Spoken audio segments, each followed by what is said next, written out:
Imposter syndrome is something that every single medical student, resident, nurse, physical therapist is going to experience at some point in their career and probably on a pretty frequent basis. I think it's especially valuable to talk about it right now because it's almost July 1st, which means it's close to the first day for all the new interns, all the new nurses, everybody's starting off a new cycle in the medical field. Even when people finish residency and become attendings, they'll still tell you that they feel like they're imposters and they don't belong throughout the rest of their career.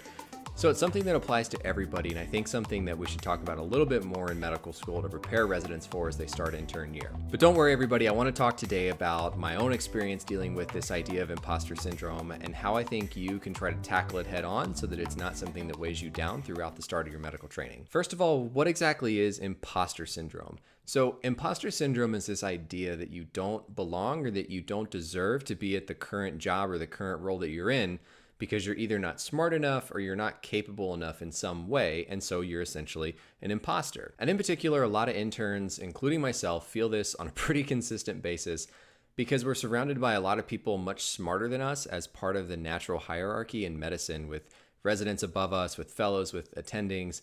And so we have this perpetual sense that we don't deserve to be where we're at and that we're too stupid or not smart enough to handle the tasks that we're given on a daily basis. And it can really stress people out a lot. I know, especially when you're getting ready to start intern year here coming up at the beginning of July, everybody thinks they don't belong. Everybody's really paranoid. Everybody thinks they're not smart enough to cut it and that they're going to somehow fail in residency. But I think it's a very natural thing to feel and not something that you should run away from, but rather something that you should confront head on and address so that you can tackle it throughout your training. So first of all, to start dealing with this, understand that every single person feels this at some point in their training.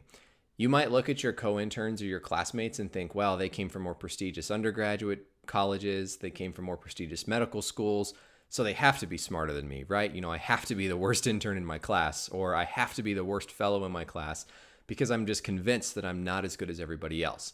Well, I guarantee you that that person who supposedly went to a better medical school feels the exact same in some way or another. And so understand that you're not alone. Every single person, when you look around the room, feels that same way, and so have some comfort in knowing that everybody's having that same fear that you do. And like I said, even your senior residents, they feel like imposters when they're running the medicine services or when they're supervising interns.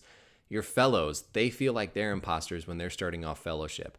Even when you get up to the level of an attending or a consultant, they feel like they don't deserve to be consultants or attendings. That feeling never really leaves you, and so it's important to understand kind of how to deal with it and how to address it throughout your training. I struggle with this a lot personally. You know, I'm up here at Mayo Clinic and it's a great, fantastic training program, and I didn't come from a prestigious medical school. I came from a very average Midwest medical school that, you know, it wasn't a slouch school, but it wasn't some prestigious Ivy League place. And so starting off here at Mayo, I felt like I kind of snuck in, like I definitely didn't belong and that everybody was going to be a lot smarter than me and a lot better than me. I think one thing that can really help people, if this applies, is use it as motivation. So don't use it as a sense that you're not good enough and to judge yourself, but rather use it to motivate you to study hard, to work hard, in order to push you to achieve higher things. Don't just stop at the idea that you think that you're not smart enough or that you're not cut out for what you're doing. Use that sense of not being the best to help motivate you and push you to study harder, work harder, and to improve on your overall role as a doctor. The other thing that I think is the most important when kind of working through imposter syndrome is just have faith in the system. So there's been this system in place since the early 1900s for how we currently go about medical training. We go through undergraduate in the sciences, we do the pre-med courses, we start off in medical school, everybody does the basic science training, everybody does their clerkships, we progress to intern year, you complete the rest of residency, you go on to fellowship, and then you go on to being an attending or consultant. And it's been this way for almost 100 years now. And for the most part, it's worked. Like the system that we've had in place for progressing people through the various stages of training has worked. I'd argue that, of course, there's times when it's not the most successful and when it doesn't really meet everybody's personal style and needs.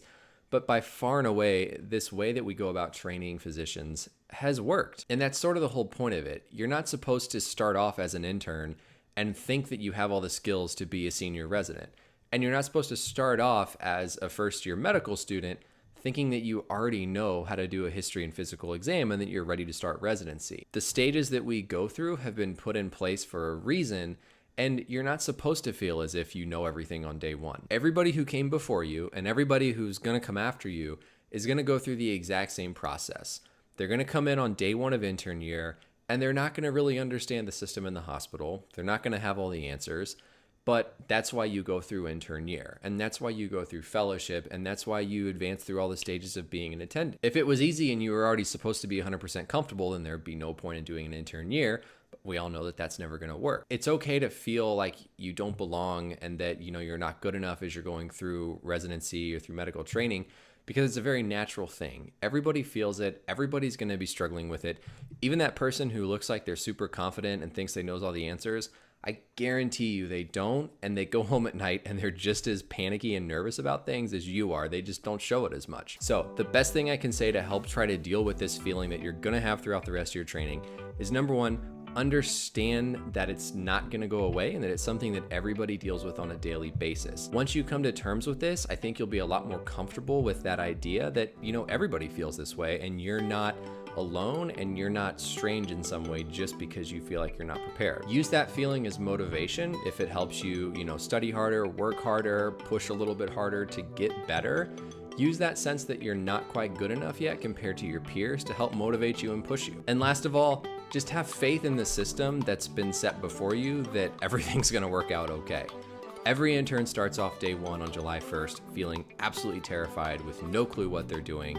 And everybody starts off fellowship day one not having any clue what they're doing and feeling like they're not prepared. But it always works out. People advance through intern year, people advance through residency, and things turn out just fine.